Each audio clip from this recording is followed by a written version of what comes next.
Hello students, good evening सभी को। आज हम ग्रेविटेशन का एक नया टॉपिक शुरू कर रहे हैं, gravitational field and gravitational field intensity. Topic start कर रहे हैं। सबसे पहले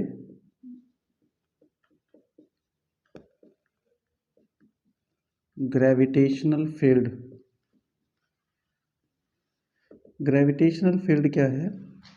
फील्ड से मीनिंग हमारा एक ऐसा एरिया जिसमें किसी अदर पार्टिकल को रखने पे वो ग्रेविटेशनल फोर्स को फील करे, वो आपके पास होता है ग्रेविटेशनल एरिया। फॉर एग्जांपल, आपके पास कोई बार मैग्नेट है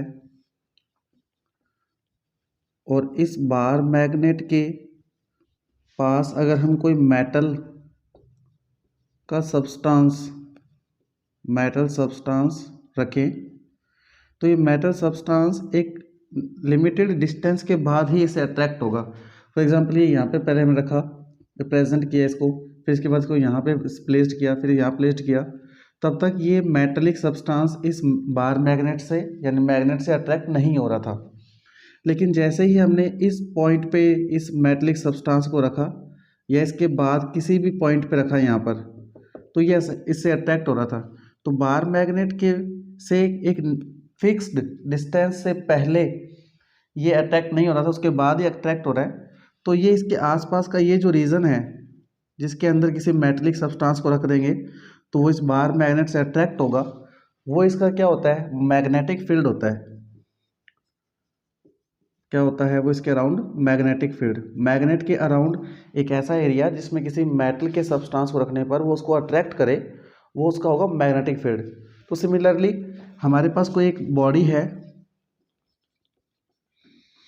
कोई एक मास है, अगर हम उसके अराउंड किसी दूसरी बॉडी को रखें, प्लेस्ड करें, और वो एक ग्रेविटेशनल फोर्स को फील करे, ग्रेविटेशनल फोर्स को क्या करे? फील करे, तो वो एक लिमिटेड डिस्टेंस तक फील करेगा।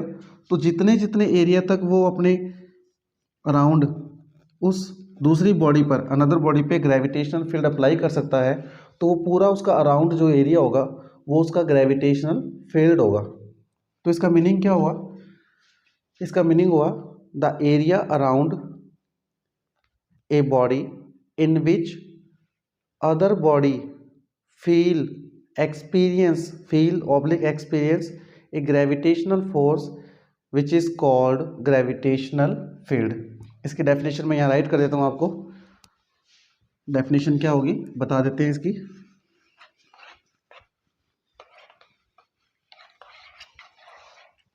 ग्रेविटेशनल फील्ड की जो डेफिनेशन है, the area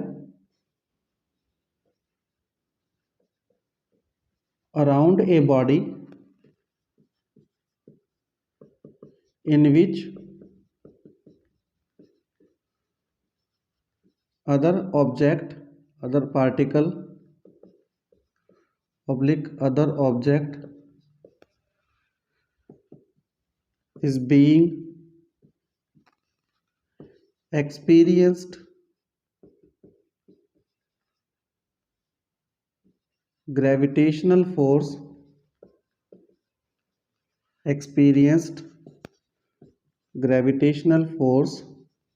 then that area is called gravitational field।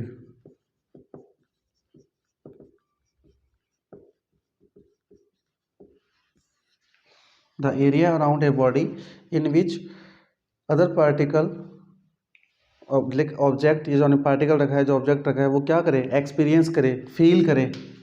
Experienced, हम यहाँ पे फील वर्ड भी यूज कर सकते हैं। एक्सपीरियंस्ड ऑब्लिक फील, क्या फील करे? ग्रेविटेशनल फोर्स को फील करे। तो वो जो जितना भी एरिया होगा उस बॉडी के अराउंड, वो पूरा का पूरा एरिया, वो कंप्लीट एरिया जो होगा वो आपके पास ग्रेविटेशनल फील्ड होगा। ठीक है। इसके बाद में आपके पास एक टॉपिक आएगा, इसी के साथ रिलेटेड है, gravitational field intensity. Gravitational field intensity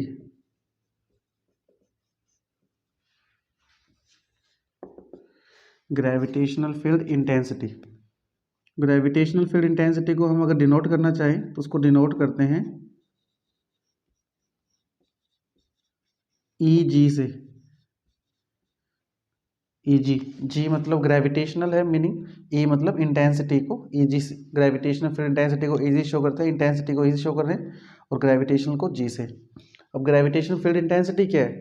बिल्कुल सिंपल है, किसी भी पार्टिकल के अराउंड एक लिमिटेड एरिया होगा जिसमें किसी दूसरे पार्टिकल को रखेंगे तो वो ग्रेविटेशनल फोर्स फील करेगा, तो वो जो ग्रेविटेशनल फोर्स जिस एरिया तक फील करेगा वो तो हो जाएगा ग्रेविटेशनल फील्ड, पूरा का पूरा कंप्लीट एरिया। और अगर वो ग्रेविटेशनल फोर्स जो अप्लाई हो रहा है उस ग्रेविटेशनल फोर्स की वैल्यू हम यूनिट मास पे निकाल लें, यूनिट मास पे फाइंड कर लें, तो वो यूनिट मास पे अप्लाई होने वाला, एक्सर्ट होने वाला जो फोर्स है ग्रेविटेशनल फोर्स, वही आपका हो जाएगा gravitational field intensity. The force acting on a unit mass in A point in gravitational field is called gravitational field intensity. दोबारा रिपीट कर देता हूँ, इसको मैं राइट कर देता हूँ साथ में। The gravitational force on a unit mass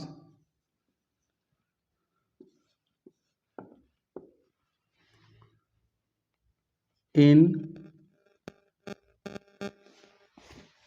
on a unit mass at a point in gravitational field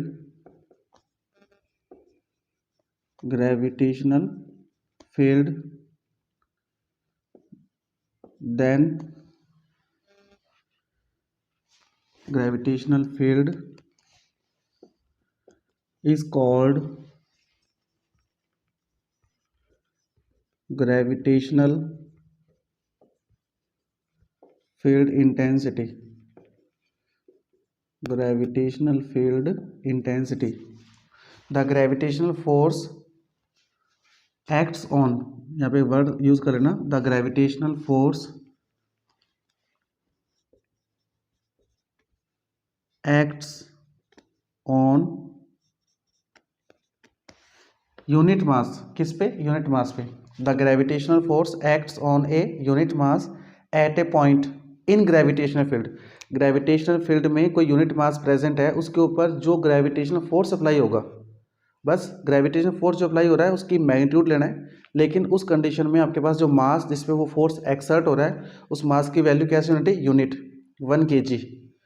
तो ग्रेविटेशनल फील्ड में किसी यूनिट मास पे अप्लाई होने वाला ग्रेविटेशनल फोर्स ही उस पॉइंट पर ग्रेविटेशनल फील्ड इंटेंसिटी होगा।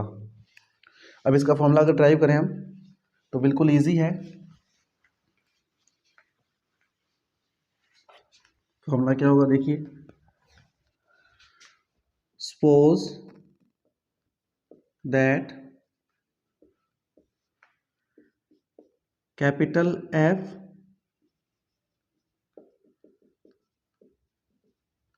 gravitational force exert या act, capital F gravitational force acts on a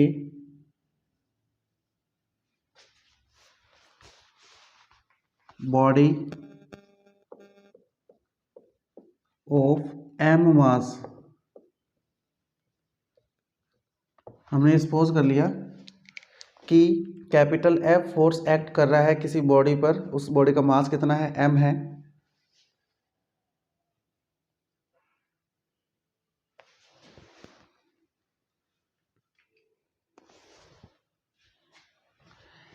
capital F gravitational force acts on a body of m mass in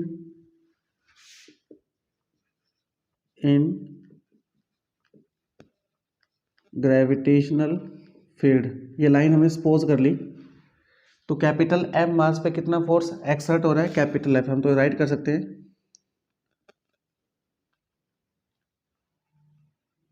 on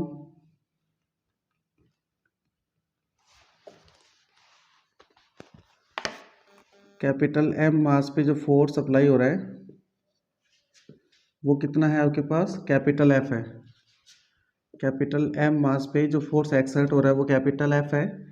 so force exert at unit mass, तो unit mass पे कितना force apply होगा, तो unit mass पे force apply हो जाएगा F by M. कैसे, capital M मास पे कैपिटल एफ फोर्स अप्लाई हो रहा है, तो यूनिट मास पे कितना फोर्स अप्लाई होगा, एफ बाई एम। और ये जो एफ बाई एम है यूनिट मास पे जो अप्लाई होने वाला ग्रेविटेशनल फोर्स है, एक्सर्ट होने वाला ग्रेविटेशनल फोर्स है, इसी को बोलते हैं ग्रेविटेशनल फील्ड इंटेंसिटी। तो ईजी की जो वैल्यू आ जाएगी वो आ जाएगी एफ बाई एम। ईजी की वैल्यू क्या आ जाएगी, ईजी मतलब ग्रेविटेशनल फील्ड इंटेंसिटी, वैल्यू हो जाएगी F by M. I think आपको समझ आ जाएगा ये, इसमें कोई प्रॉब्लम नहीं है। दोबारा से रिपीट कर देता हूँ, कैपिटल एम मास जो बॉडी है उस पर कितना फोर्स अप्लाई हो रहा है, कैपिटल एफ। तो यूनिट मास पे कितना फोर्स अप्लाई होगा, एफ बाई एम। और F by M unit mass पे अप्लाई होने वाला ग्रेविटेशनल जो फोर्स है वही क्या होगा, ग्रेविटेशन फील्ड इंटेंसिटी। इसकी यूनिट क्या आ जाएगी, इसकी यूनिट आ जाएगी न्यूटन अपॉन में मीटर। और इसका डायमेंशन फॉर्मूला क्या आ जाएगा, डायमेंशन फॉर्मूला फोर्स यानी न्यूटन का होता है m1 L1 T-2 अपॉन में लेंथ का होता है L1, L1 से L1 हो गया कैंसिल, तो डायमेंशन फॉर्मूला आ जाएगा m1 L0 T-2, ये इसका डायमेंशन फॉर्मूला है।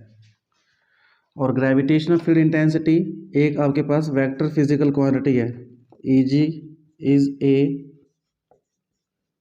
Vector physical quantity, vector physical quantity है। और डायरेक्शन कैसी होगी, देखिए Eg की डायरेक्शन वही होगी जो कि ग्रेविटेशन फोर्स की डायरेक्शन होगी, and it's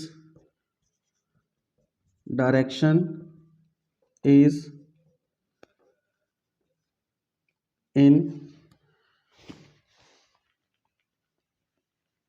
same as gravitational force.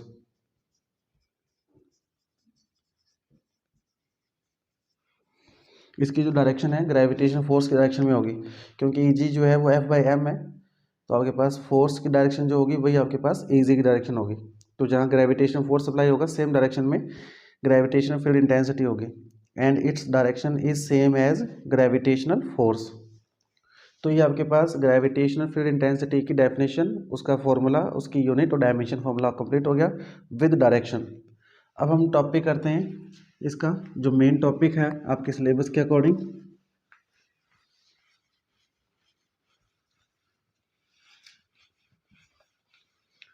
तो टॉपिक है आपके पास इसके बाद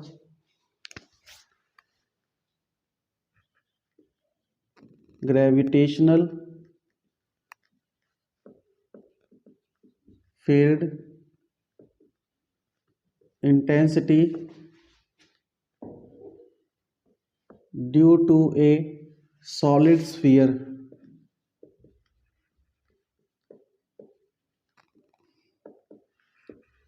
एक आपके पास सॉलिड स्फीयर है, उस सॉलिड स्फीयर के लिए ग्रेविटेशनल फील्ड इंटेंसिटी की वैल्यू डिफाइन करनी है आपको।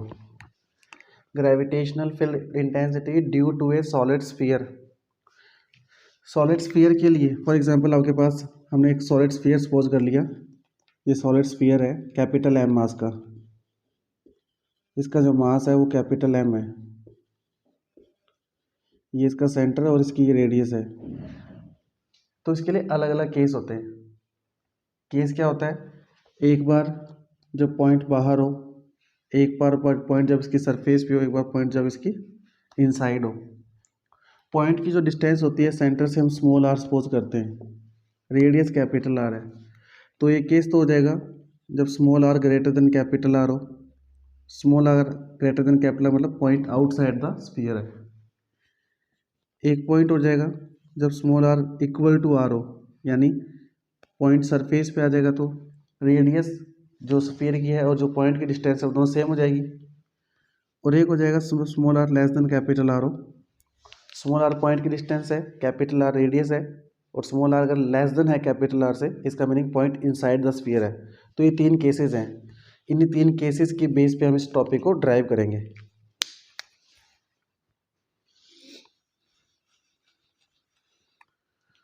तो first case,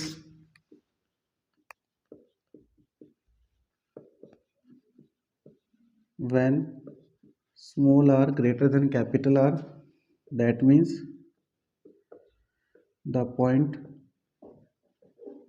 P is placed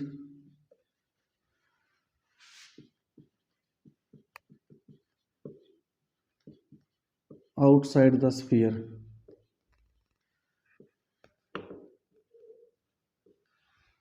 The point P is placed outside the sphere. Diagram कैसे होगा देखो इसका।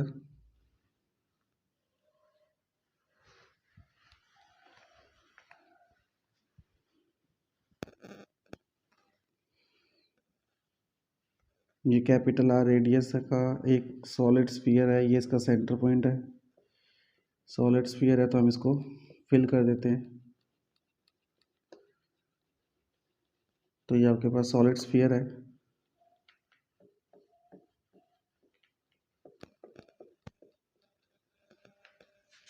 इसकी जो रेडियस है वो कैपिटल आर है।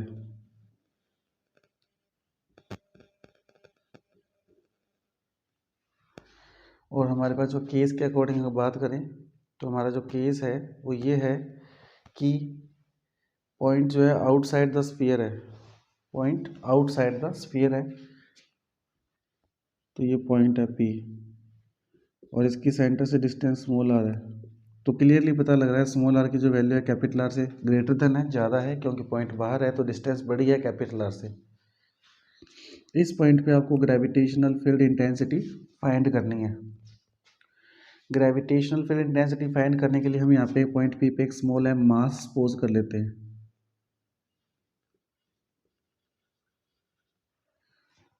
तो स्मॉल m मास और इस कैपिटल M मास का जो ये स्फीयर है, इन दोनों के बिटवीन कितना ग्रेविटेशनल फोर्स एक्सर्ट होगा वो फाइंड कर लेते हैं।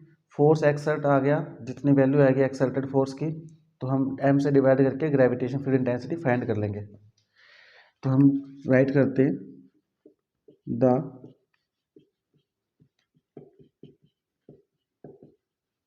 Gravitational force between sphere of capital M mass and small m mass. The gravitational force between sphere of capital M mass and small m mass का जो पार्टिकल है उसके बिटवीन कितना आ जाएगा, F is equal to G m1 यानी capital M, m2 that means small m, और इनके बिटवीन सेंटर के बिटवीन की डिस्टेंस कितनी है, स्मॉल r। ये आपके पास आ गया ग्रेविटेशनल फोर्स। आपको ग्रेविटेशनल फील्ड इंटेंसिटी फाइंड करनी है, बहुत इजी है।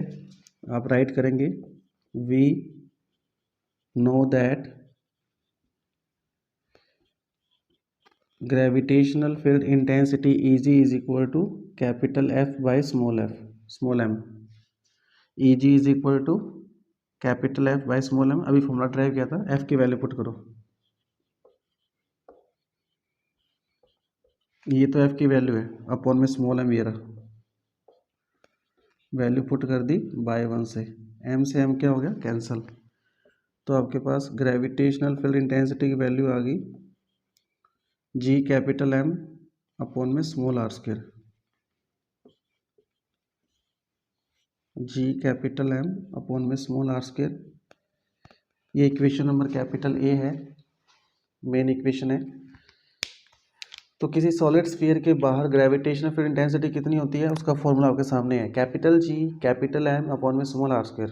कैपिटल G तो ग्रेविटेशनल कांस्टेंट है, यूनिवर्सल कांस्टेंट। कैपिटल M ये जो स्फीयर है उसका मास है, और r दोनों के बीच की डिस्टेंस है।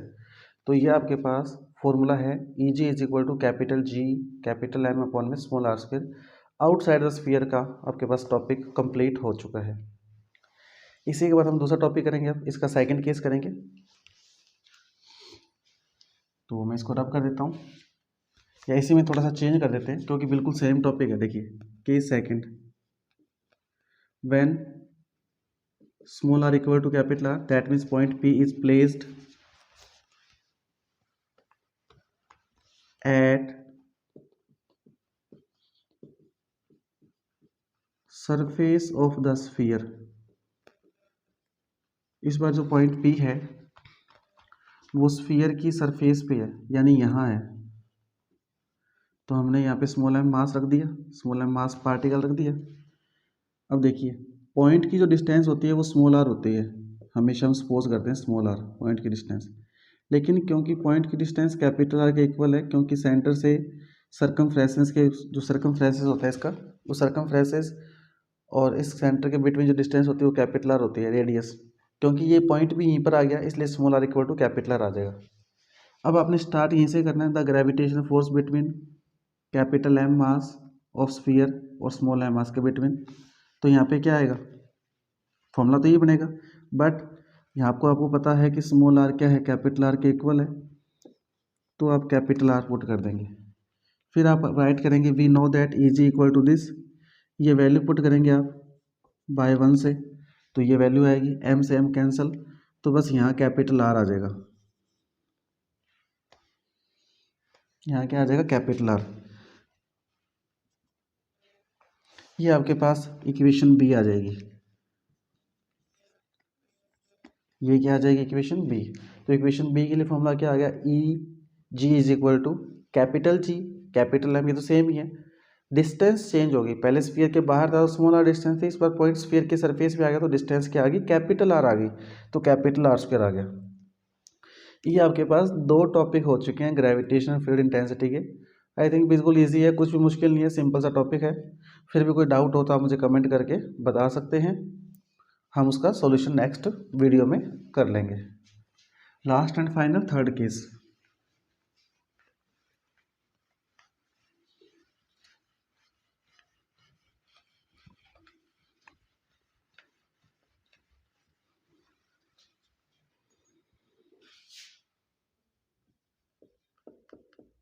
Case third, when small r less than capital R, that means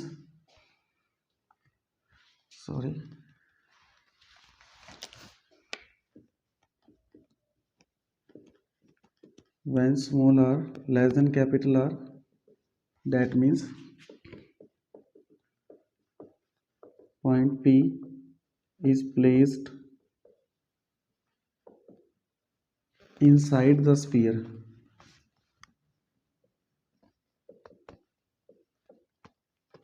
inside the sphere। Easy है, आई थिंक आपको समझ आ रहा है टॉपिक। देखिए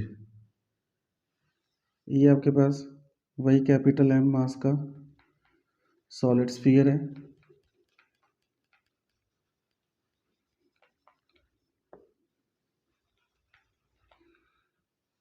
ये कैपिटल आर रेडियस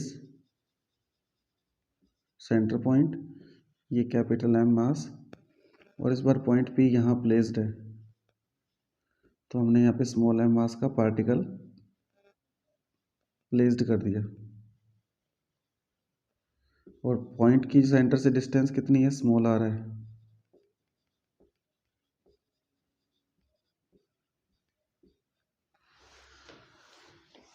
पॉइंट की जो डिस्टेंस है पार्टिकल से वो स्मॉल आर है,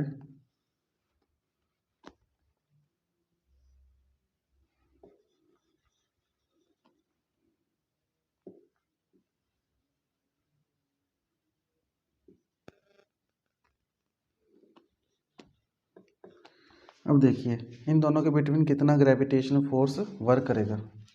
अब ग्रेविटेशनल फोर्स कितना वर्क करेगा उसको थोड़ा सा ध्यान से देखने वाली बात है। पॉइंट क्या है, इनसाइड आ गया है। इनसाइड आने का मीनिंग ये है कि कोई बॉल है, उस बॉल के अंदर आ गया पॉइंट, तो जिस पॉइंट पे पार्टिकल प्रेजेंट है उसके बाहर का जो मास है उस पर ग्रेविटेशन फोर्स अप्लाई नहीं कर सकता। क्यों? क्योंकि ग्रेविटेशन फोर्स हमने पढ़ा है सेंट्रल फोर्स है, और सेंट्रल फोर्स में ग्रेविटेशन फोर्स सेंटर की तरफ लगता है, और सेंटर की तरफ से वही मास अट्रैक्ट करेगा जो रिमेनिंग पार्ट बचा हुआ है।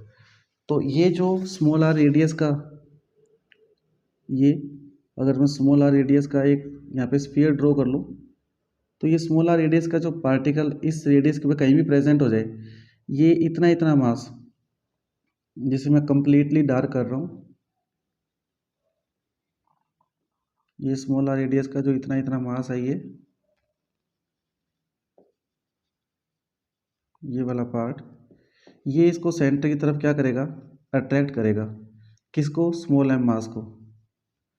ये जो रिमेनिंग मास है जिसे मैंने डार्क कर दिया है कंप्लीटली, ये मास इस स्मॉल एम मास के पार्टिकल को क्या करेगा, अंदर की ओर, सेंटर की ओर क्या करेगा, अट्रैक्ट करेगा। तो यही इस पे ग्रेविटेशनल फोर्स अप्लाई करेगा। तो इस बार जो ग्रेविटेशनल फोर्स होगा उसमें कैपिटल जी और कैपिटल एम नहीं आएगा इस बार। स्मॉल एम तो आएगा ही आएगा, लेकिन कैपिटल एम नहीं आएगा, क्योंकि ये जो रिमेनिंग पार्ट है, ये इस पे सेंटर की तरफ फोर्स नहीं लगा सकता, क्योंकि ये तो अंदर है। तो बाहर वाला मास तो इस पर फोर्स तो लगाएगा, लेकिन वो बाहर वाला मास अंदर सेंटर पे नहीं लगा सकता। बाहर वाला जो ये मास है, दूसरे पार्टिकल, बाहर के पार्टिकल्स को सेंटर पे खींचेगा। ये तो ऑलरेडी इनसाइड है, तो इनसाइड है तो इसको अंदर, आपसे मैं इमेजिन कर लीजिए कि ये बड़ा स्फीयर है, इसके अंदर एक छोटा स्फीयर हमने, या इतना रेडियस का स्फीयर सपोज कर लिया। तो अब इस स्फीयर पे कोई भी पार्टिकल अगर रखें, यहाँ किसी भी पॉइंट पर रखें, तो वो पॉइंट पे अंदर की ओर ही फोर्स लगेगा, सेंटर की तरफ सेंट्रल फोर्स है। तो अगर मैं स्मॉल एम मास के पार्टिकल को यहाँ किसी भी पॉइंट पे रख दूँ, किसी भी पॉइंट पे स्मॉल एम मास का पार्टिकल रख दूँ, उसके अंदर सेंटर की ओर फोर्स जो लगेगा वो सिर्फ ये वाला मास अप्लाई करेगा। ये जो रिमेनिंग बाहर का मास है, ये इस स्मॉल एम मास के पार्टिकल को अंदर नहीं खींच सकता अब, क्योंकि ये इससे बाहर रह गया। इसलिए अब जो मास काम आएगा, इस बड़े वाले स्फीयर का काम नहीं आएगा, जो रिमेनिंग स्फीयर है वही काम आएगा। ये हमने पहले भी स्टडी कर लिया, एक टॉपिक है हमारे पास, change in gravitational acceleration due to depth. Depth में जब कोई पार्टिकल जाता है अर्थ की, तो उस कंडीशन में उसमें अर्थ का कंप्लीट मास कंसिडर नहीं करते, उसका जो रिमेनिंग मास है जहाँ पे पार्टिकल प्रेजेंट है उसी स्फीयर का मास कंसिडर करते हैं, जो कि एम डैश सपोज करके फिर रो डेंसिटी को यूज़ करके उसमें कंप्लीट करते हैं। वही सेम कॉन्सेप्ट यहाँ अप्लाई होगा। अगर आपको फिर भी कोई डाउट है तो आप मुझे बता दीजिएगा कमेंट करके, लेकिन हमने ये टॉपिक पहले gravitational acceleration due to depth में कंसीडर कर लिया है, तो वहाँ भी समझ आ गया होगा, और यहाँ मैंने दोबारा से एक्सप्लेन कर दिया। तो आप राइट करेंगे, वी नो दैट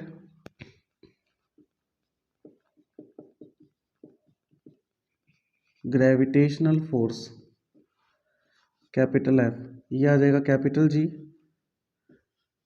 पार्टिकल का मास तो स्मॉल एम आएगा, लेकिन जो स्फीयर का मास है रिमेनिंग वो मैं सपोज कर लेता हूँ एम डैश है, और इन दोनों के बिटवीन डिस्टेंस कितनी है, स्मॉल आर है। ये यहाँ से यहाँ तक जो डिस्टेंस हमने शो की थी स्मॉल आर, तो स्मॉल आर का स्क्वायर। अब मुझे एम डैश की वैल्यू पुट करनी है। आपको पता है डेंसिटी इज इक्वल टू होता है मास अपॉन वॉल्यूम। डेंसिटी को रो से शो करते हैं, मास हमारे पास एम डैश है, ये रिमेनिंग मास, और इसका जो रिमेनिंग वॉल्यूम है वो मैं सपोज कर लेता हूँ वी डैश है। तो यहाँ से मेरे पास एम डैश की वैल्यू आ गई रो इंटू वी डैश, तो कैपिटल एफ आएगा जी, एम डैश की वैल्यू आएगी rho into capital V dash, small M हमारे पास ऑलरेडी है, अपॉन में आ जाएगा स्मॉल आर स्क्वायर। ये वैल्यू आ गई। आपको पता है डेंसिटी कभी भी चेंज नहीं होती, किसी भी पार्टिकल की डेंसिटी सेम रहती है। तो हम अगर डेंसिटी यहाँ रो पुट करना चाहें तो फिर रो मैं capital M by capital V put कर सकता हूँ।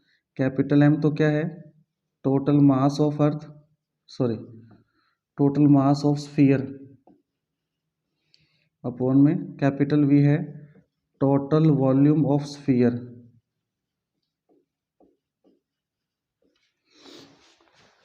रो की वैल्यू पुट कर रहा हूँ कैपिटल एम अपॉन में वी। कैपिटल एम और कैपिटल वी क्यों पुट कर रहे हैं, उसका रीज़न है क्योंकि हमें जब स्फीयर दिया था तो उसका कैपिटल एम का मास और कैपिटल वी उसका वॉल्यूम तो पता ही होगा।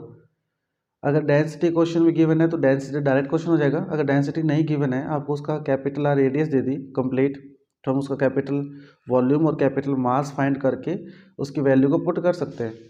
तो मैं पुट कर रहा हूँ यहाँ पर, देखिए कैपिटल जी, रो की वैल्यू ये पुट कर रहा हूँ, कैपिटल एम अपॉन में कैपिटल वी, मल्टीप्लाई में है वी डैश, मल्टीप्लाई में है स्मॉल एम और अपॉन में है स्मॉल आर स्क्वायर। ध्यान से देखिएगा, कैपिटल एम की जगह कैपिटल एम है, स्मॉल एम की जगह स्मॉल एम है, अपॉन में स्मॉल आर स्क्वायर है। कैपिटल वी क्या है? Total volume of sphere. Sphere का टोटल वॉल्यूम कितना है? 4/3 पाई कैपिटल आर क्यूब। किसी भी स्फीयर का वॉल्यूम होता है 4/3 आर क्यूब। स्फीयर का टोटल वॉल्यूम है यहाँ पर ये कैपिटल वी, तो स्फीयर का टोटल वॉल्यूम में कैपिटल आर आएगा, उसकी कैपिटल आर रेडियस। हमने यहाँ वी डैश पुट किया था, वी डैश और एम डैश इस रिमेनिंग स्फीयर का वॉल्यूम और रिमेनिंग स्फीयर का मास था एम डैश। तो रिमेनिंग स्फीयर की जो वॉल्यूम वी डैश है उसमें आर रेडियस क्या आएगी? स्मॉल आर आएगी, क्योंकि ये जो आपके पास स्फीयर बचा हुआ है इसकी रेडियस स्मॉल आर है, तो वी डैश रिमेनिंग जो छोटा स्फीयर है उसका वॉल्यूम है, तो उसका वॉल्यूम क्या आएगा? 4/3 पाई स्मॉल आर क्यूब। इसीलिए मैंने इसको अब यहाँ पे डिस्क्राइब किया है। तो वी डैश स्मॉल आर जो रिमेनिंग स्फीयर है उसका वॉल्यूम आएगा, कैपिटल वी टोटल स्फीयर का वॉल्यूम है, कैपिटल एम आ चुका है। 4/3 से 4/3 कैंसिल, पाई से pi cancel, R square R cube से कैंसिल होगा तो एक आर रिमेनिंग रहेगा। फाइनली एफ की वैल्यू क्या आएगी?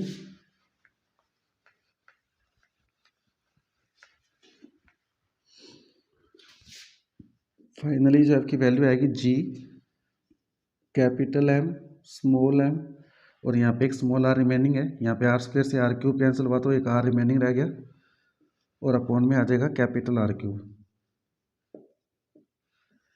ये कैपिटल एफ की वैल्यू है। वी ऑल्सो नो दैट हमें ई जी फाइंड करना है, तो ई जी की वैल्यू मैंने बताई थी अभी आपको, एफ बाई स्मॉल एम। इसको इक्वेशन नंबर दे देते हैं कुछ 3, तो बाई 3 से अगर मैं वैल्यू पुट करूँ तो capital G capital M small R capital R cube और स्मॉल एम ऑलरेडी प्रेजेंट है, ये वाला स्मॉल एम से स्मॉल एम क्या हो गया? कैंसल। तो फाइनली आपके पास जो वैल्यू आएगी वो ई जी की वैल्यू क्या आ जाएगी? Capital G capital M capital R cube multiply small R. ये इक्वेशन नंबर है सी। ये आपके पास टॉपिक कंप्लीट हो गया। ए इक्वेशन, बी इक्वेशन और सी इक्वेशंस आ चुकी है, इनको मैं कंप्लीटली दोबारा से राइट कर रहा हूँ, टॉपिक भी डिस्क्राइब कर रहा हूँ साथ के साथ दोबारा से। तो ये आपके पास टॉपिक कंप्लीट हो चुका है यहाँ तक। तो अब आपके पास कुल टोटल इक्वेशंस है 3। First, when small R greater than capital R, तो ई जी की वैल्यू थी ये,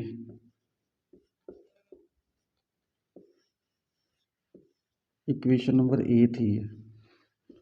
सेकंड था when small R equal to capital R, तो ई जी की वैल्यू थी जी एम अपॉन में कैपिटल आर स्क्वायर।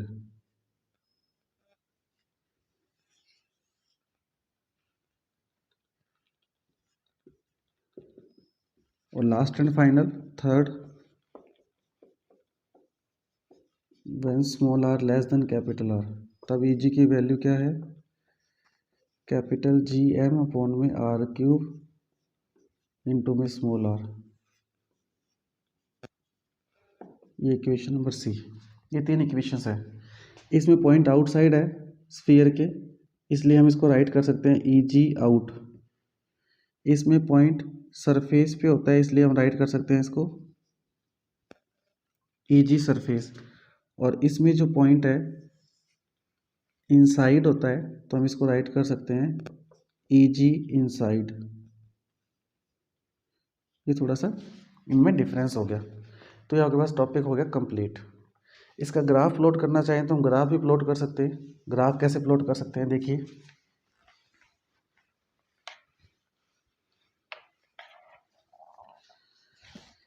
यहाँ पर एक बात तो कन्फर्म है कि ये स्मॉल आर और कैपिटल आर, इन दोनों वैल्यू में से कैपिटल आर, यहाँ स्मॉल आर बड़ी वैल्यू है कैपिटल आर से, और यहाँ स्मॉल आर बड़ी वैल्यू है, तो ई जी आउट की वैल्यू लेस होगी कंपेयर टू दिस।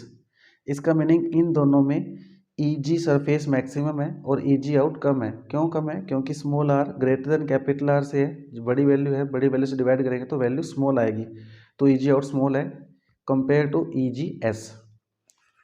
और यहाँ देखिए, अगर मैं स्मॉल आर की वैल्यू जीरो पुट करूँ, स्मॉल आर जीरो होने का मतलब पॉइंट सेंटर पे आ गया, क्योंकि स्मॉल आर की डिस्टेंस की पॉइंट की डिस्टेंस है, पॉइंट पी अगर धीरे धीरे सेंटर पे आता रहे तो स्मॉल आर जीरो हो जाएगा। स्मॉल आर जीरो पुट करते ही ये वैल्यू क्या होगी? जीरो। यानी जैसे ही पॉइंट पी स्फीयर के सेंटर पे आएगा वहाँ पर तो वैल्यू हो जाएगी जीरो इंटेंसिटी की, और फिर पॉइंट से सेंटर से आगे बढ़ेंगे तो वैल्यू धीरे धीरे क्या होगी? इंक्रीज, क्योंकि ये प्रोपोर्शनल है। यहाँ पे जो ई जी इनसाइड है वो स्मॉल आर के क्या है? प्रोपोर्शनल है। तो स्मॉल आर अगर जीरो होता है तो ई जी इनसाइड भी जीरो हो जाएगा, और स्मॉल आर इंक्रीज होगा तो ये भी इंक्रीज होगा। तो इसका डायग्राम कैसे बनेगा? फॉर एग्जाम्पल ये स्फीयर है, अगर पॉइंट पी यहाँ पे होता है तो स्मॉल आर जीरो हो जाता है, यहाँ पे ये जीरो होता है, ये भी जीरो हो जाएगा। तो इस पॉइंट पे तो ई जी कितना है? जीरो। यहाँ से लेके सरफेस तक जाएंगे तो यहाँ से लेके सरफेस जाएंगे तो मैक्सिमम होगा, मैक्सिमम के बाद बाहर जाएंगे तो क्या होगा? डिक्रीज होगा। तो कुछ ग्राफ किस टाइप से बनेगा देखिए,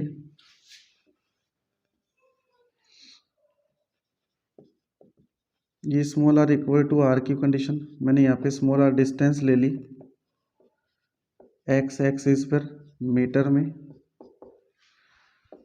वाई एक्सिस पर मैंने ई जी को कंसिडर कर लिया न्यूटन पर मीटर में।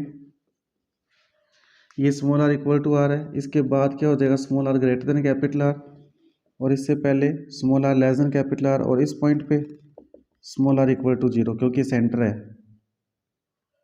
क्या है ये? सेंटर। आप इसमें स्मॉल आर जीरो पुट करो, स्मॉल आर जीरो पुट करोगे तो ई जी जीरो आ जाएगा, तो फर्स्ट पॉइंट तो यही आ गया। अब अगर यहाँ स्मॉल आर की वैल्यू इंक्रीज हो तो स्मॉल आर अगर इंक्रीज होगा तो ई जी भी क्या होगा? इंक्रीज। और अगर स्मॉल आर इंक्रीज होकर अगर मैं यहाँ कैपिटल आर पुट कर दूँ तो कैपिटल आर तक, यानी यहाँ तक तो इंक्रीज होगा, सरफेस तक, तो ये सरफेस तक है, तो सेंटर से लेके सरफेस तक तो क्या हो रहा है?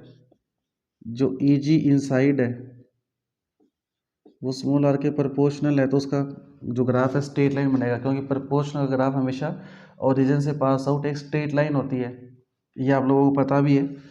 तो E ji inside small are के क्या है? डायरेक्टली प्रोपोर्शनल है, तो इसका ग्राफ ओरिजिन से पास आउट एक स्ट्रेट लाइन होगा। ओरिजिन से क्यों पास आउट होगा? क्योंकि स्मॉल आर के जीरो होते ही ई जी भी जीरो हो जाएगा, स्मॉल आर के जीरो होते ही ई जी भी जीरो हो जाएगा, तो जीरो हो जाएगा। जैसे स्मॉल आर इंक्रीज होगा वैसे वैसे ई जी भी क्या होगा? इंक्रीज होगा। सरफेस वाले पॉइंट पे आगे ये क्या हो जाएगा? मैक्सिमम। तो यहाँ पे आ जाएगा ई जी सरफेस, ई जी एस, ये मैक्सिमम हो गया। और इसके बाद अगर हम सरफेस से बाहर जाएंगे स्फीयर के, तो स्मॉल आर ग्रेटर देन है कैपिटल आर से, small R greater than capital R है, तो कैपिटल आर की वैल्यू जो कम रह जाएगी, छोटी वैल्यू है, तो स्मॉल आर की वैल्यू बहुत ज़्यादा है, ऐसे डिवाइड करेंगे तो वैल्यू स्मॉल होगी, डिक्रीज होगी ई जी की। तो ई जी यहाँ पे क्या है? ई जी यहाँ पे स्मॉल आर के स्क्वायर के इन्वर्सली प्रोपोर्शनल है। तो आप खुद ही सोचिए कि जब ये वैल्यू इंक्रीज होगी तो ये वैल्यू क्या होगी? डिक्रीज, और स्क्वायर की फॉर्म में डिक्रीज होगी, तो इसका ग्राफ कुछ इस टाइप से डिक्रीज होगा स्क्वायर की फॉर्म में। तो ये ग्राफ हो जाएगा ई आउट, ई जी आउट का, ये हो गया ई जी आउट, जो कि डिस्टेंस के स्क्वायर के क्या है? Inversely proportional. और ये है ई एस, ई जी एस, और ये मैक्सिमम है। ये आपके पास इसका क्या है? ग्राफ है। टॉपिक मैंने एकदम एक्यूरेटली आपको बता दिया है, फुली एक्सप्लेन कर दिया है। फिर भी कोई डाउट हो तो आप मुझे कमेंट करके बता सकते हैं, मैं आपको इस टॉपिक को नेक्स्ट वीडियो में या नेक्स्ट क्लास में जैसे भी होगा पॉसिबल डिस्क्राइब कर देंगे। एक सबसे इम्पोर्टेंट बात बताता हूँ यहाँ पर आपको मैं, इन्फिनिटी पे, एट इन्फिनिटी, इन्फिनिटी पर जो ग्रेविटेशनल फील्ड इंटेंसिटी होती है Ag, ये 0 होती है। Ag इन्फिनिटी पर, या इन्फिनिटी एक ऐसा पॉइंट जहाँ बहुत लॉन्ग डिस्टेंस हो, तो इन्फिनिटी पर ग्रेविटेशनल फील्ड इंटेंसिटी की वैल्यू 0 होगी। उसका रीज़न है, क्या रीज़न है? क्योंकि इन्फिनिटी पे किसी भी पार्टिकल का ग्रेविटेशनल फील्ड होगा ही नहीं, वहाँ पे ग्रेविटेशनल फील्ड नहीं होगा, ग्रेविटेशनल फोर्स नहीं होगा। तो जब ग्रेविटेशनल फील्ड या ग्रेविटेशनल फोर्स ही नहीं होगा तो फिर उसकी ग्रेविटेशनल फील्ड इंटेंसिटी कैसे होगी? तो इन्फिनिटी पर किसी भी पार्टिकल का ग्रेविटेशनल फोर्स नहीं होता, 0 होता है। किसी भी पार्टिकल का ग्रेविटेशनल फील्ड नहीं होता वहाँ पर, तो ग्रेविटेशनल फील्ड इंटेंसिटी भी क्या होती है? 0 होती है। तो इन्फिनिटी पर किसी भी पार्टिकल का ग्रेविटेशनल फील्ड 0 होता है, ग्रेविटेशनल फील्ड इंटेंसिटी 0 होती है, ग्रेविटेशनल फोर्स 0 होता है। तो ये आपके पास टॉपिक हो गया कंप्लीट। थैंक यू, मिलते हैं नेक्स्ट क्लास में। Have a nice day.